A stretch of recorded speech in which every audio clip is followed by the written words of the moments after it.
Hello everyone, फिर चले একটা নতুন ভিডিও নিয়ে। তো দেখেন আপনার ভাইয়া কতগুলা মাছ দিয়ে পাঠাচ্ছে। এগুলা হচ্ছে তেলাপিয়া মাছ, আর নিচে আছে কয়টা যেন, তিনটে ছয়টা হলো তেলাপিয়া মাছ, আর দুটা হলো রুই মাছ। তো রুই মাছগুলা পেটে ডিম আছে, দেখে বুঝতে পারছেন হয়তো খোলা আছে পেটগুলা।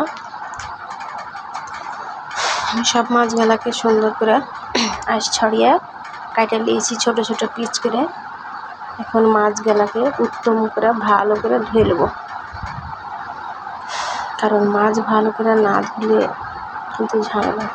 মাংস দুবার ধুলে হবে, কিন্তু মাছ দুবার থেকে চারবার, 3 থেকে 4বার 5বার ধুলে বেশি ভালো হয়।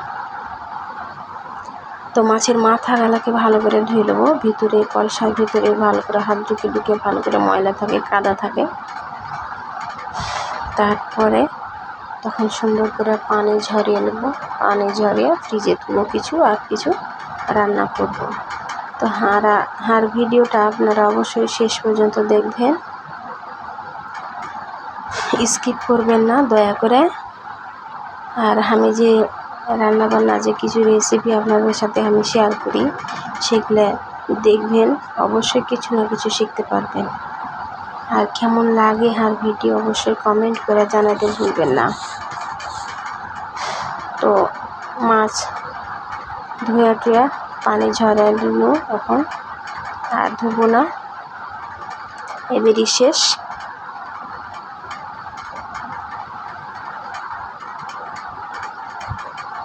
এখন পানি ঝরাতে দিয়ে দেবো। পানি ঝরে গেলে সব ফ্রিজে ধোয়ার লেগে পলিথিনে করে পিস পিস করে আলাদা আলাদা করে ধুয়ে দেবো। মাছগুলা কিন্তু খুব ভালো তাজা টাটকা মাছ। ওই যে এদিকে মাছের ডিম আর মাছগুলা সব ধুয়ে দিল, ফ্রিজে ধুয়ে দেবো। সেই পলিথিনে ভরে দিয়েছি, আমার 1 সপ্তাহ চলে যাবে ইনশাল্লাহ। বাড়িতে সদস্য মোট 5টা, শ্বশুর, আপনার ভাইয়া, আমি, আমার আর 2টা ছেলে মেয়ে। তো ফ্রিজে এখন ধুয়ে দেবো মাছগুলা সুন্দর করে সাইজ করে করে।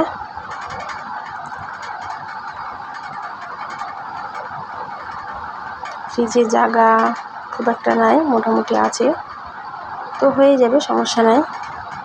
1 প্যাকেট ধুয়ে বাকিগুলা সব ফ্রিজে ধুয়ে দিলাম।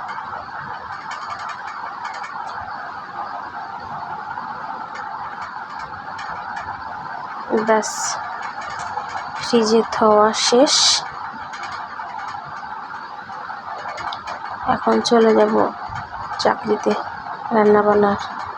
তো তার আগে বিড়াল চলে এসছে, এই যে দেখেন, আগে বাড়ির নতুন বিড়াল এটা। পানি খাওয়ার পরে ওর লেগে হচ্ছে বাইছে থিয়েছিল, এগুলো এখন খাবে। তো জ্বালাইছে কেমন দেখেন, খাইছে আবার খায় না, চরম ধরে চর বেশি দেখেছে তো তাই। এই শাকগুলা আমি আশেপাশে সাইড থেকে নিয়ে নিই। 5 মিশালি শাক 2-3 রকমের আছে, এগুলো ছানছি আর এগুলো লুটে পড়ে কহে। তো শাকগুলাকে সুন্দর করে জিরি করে কাটে নিন।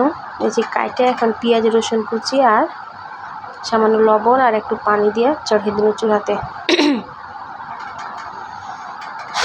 এখন ওই চুলা ফাঁকা, ওই চুলার লাগে এখন এখানে মাছ আর মাছের ডিম সুন্দর করে ধুইয়া পানি ঝরিয়ে থিয়েছিল।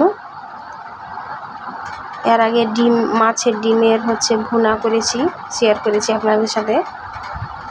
আর আজকে মাছ দিয়ে ডিম রান্না করব আর শাক। তো ডিমগুলা যাতে মাছের সাথে ঝোলের সাথে মিলিয়ে না যায়, সে লাগে আগেই আমি বেশি তেল দিয়ে ডিমগুলাকে হালকা ভাজে নেব, তাহলে ডিমগুলা জমে গেলে কিন্তু ওই ঝোলের সাথে ডিমগুলা সব হয় না, একসাথে ভেঙে যায় না।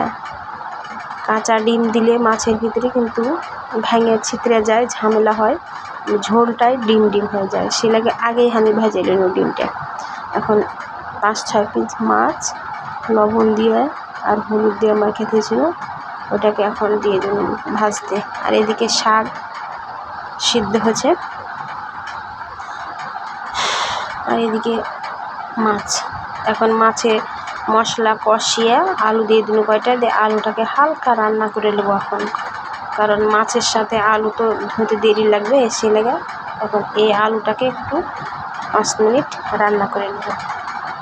আর ভাজা মাছটা তুলে দিয়ে দিয়েছি, এটা এখন এর মধ্যে দিয়ে দেবো। এটা রান্না হয়ে গেলে আর একটু রসটা মারবো, দিয়ে দেবো। কত সুন্দর কালার আসছে দেখেন। এখন ভাজা মাছ কয়টা দিয়ে দিন এর ভিতরে, দিয়ে হালকা কষিয়ে তখন পরিমাণ মতো পানি দিয়ে দেবো। আর এদিকে যে চুলার ওই কড়াইটা, মাছের কড়াইটা ওইদিকে সাইডে দিয়ে দেবো। আর এদিকে শাক ভাজি করবো, সে লাগে কাঁচা লঙ্কা আগে ভেজে নিব, দিয়ে পেঁয়াজ রসুনের কুচি দিয়ে দেবো। লঙ্কাগুলো এখন তুলে নিই, লঙ্কাগুলো তুলে নিব। আর এগুলো কিন্তু রিয়েল ভিডিও, ভালো করে সুন্দর করে এডিট করতে পারি না, তো আপনারা কিন্তু দেখেন না, কি আর করবো, লজ্জা লাগছে হাঁকে। এখন এই শুকনা মরমরা মচমচে আছে মরিচকিটা লবণ দিয়ে কুচিলে এর মধ্যে দিয়ে দেবো, দিয়ে এখন হাঁড়ির ভিতরে ঢেলে দেবো এই মিশ্রণটা, পেঁয়াজ আর রসুন কুচি আর এই মরিচটা দিয়ে এখন ভালো করে লাড়াচাড়া নামিয়ে নেবো। একটু রস আছে সামান্য, নামিয়ে নেবো। আর এদিকে এই চুলাতে দেখেন দিয়েছি হলো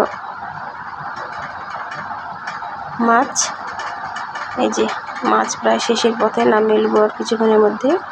কত সুন্দর কালার আসছে। আর ডিমগুলা দেখেন একদম জমাট বাঁধা আছে, ডিমগুলা ঝোলের সাথে মিলাইনি, আলুটাও সুন্দর সিদ্ধ হয়েছে। এখন পরিবেশন করার পালা। রাইসে ভাত দিয়েছি, বর্ষাকাল চলছে, চুলার পাড়ে পানি পড়ছে, ঝামেলা ছেলেগে। তরকারিটা 2টা তরকারি রান্না করে চলে এলো, আর রাইসে ভাত দিয়েছিল। এখন শাকের ভাজি, মেলা দিন থেকে এগুলো শাক খাওয়া হয়নি এলোটা করে, কিন্তু খুব ভালো স্বাদ, ভালো। আর এই যে দেখেন মাছের কালারটা দেখেন, মাশাআল্লাহ। আপনারা কি কেমন লাগছে জানি না, হাঁকে তো খুব ভালো লাগছে, অবশ্যই কমেন্ট করে জানাবেন। এই দেখেন একটা ডিমও কিন্তু ঝোলের সাথে মিশে যায়নি। এভাবে একবার হলো বাড়িতে ট্রাই করে দেখবেন। আর এদিকে বড় বড় ডিমগুলো আমি মাছের ভিতরে দিয়েছিল, আর যেগুলো ঝুরি হয়ে গেছিলো সেগুলা আলাদা করে ভাজে নিয়েছি। তো এই ভাজা ডিমটা আর বাটাবাটি ভালোবাসে খেতে, ওটাও ভালোবাসে, দুটাই ভালোবাসে, দুটাই পছন্দ করে। তো গরম ভাতের সাথে খাইতে যে কী স্বাদ, না খাইলে হয়তো বুঝতেই পারবেন না। প্রতিদিন ভাতের সাথে শাক থাকা জরুরি, কারণ শাক আর মাছ এই দুটো থাকা দরকার, বিশেষ করে বাচ্চাদের আর বয়স্কদের ক্ষেত্রে, কারণ শাক আর মাছে সবচেয়ে বেশি পুষ্টি আছে মাংসর চাইতে। তো আজকে এই পর্যন্ত, ফের আবার দেখা হবে পরবর্তী ভিডিওতে। সবাই ভালো থাকবেন, আল্লাহ হাফেজ।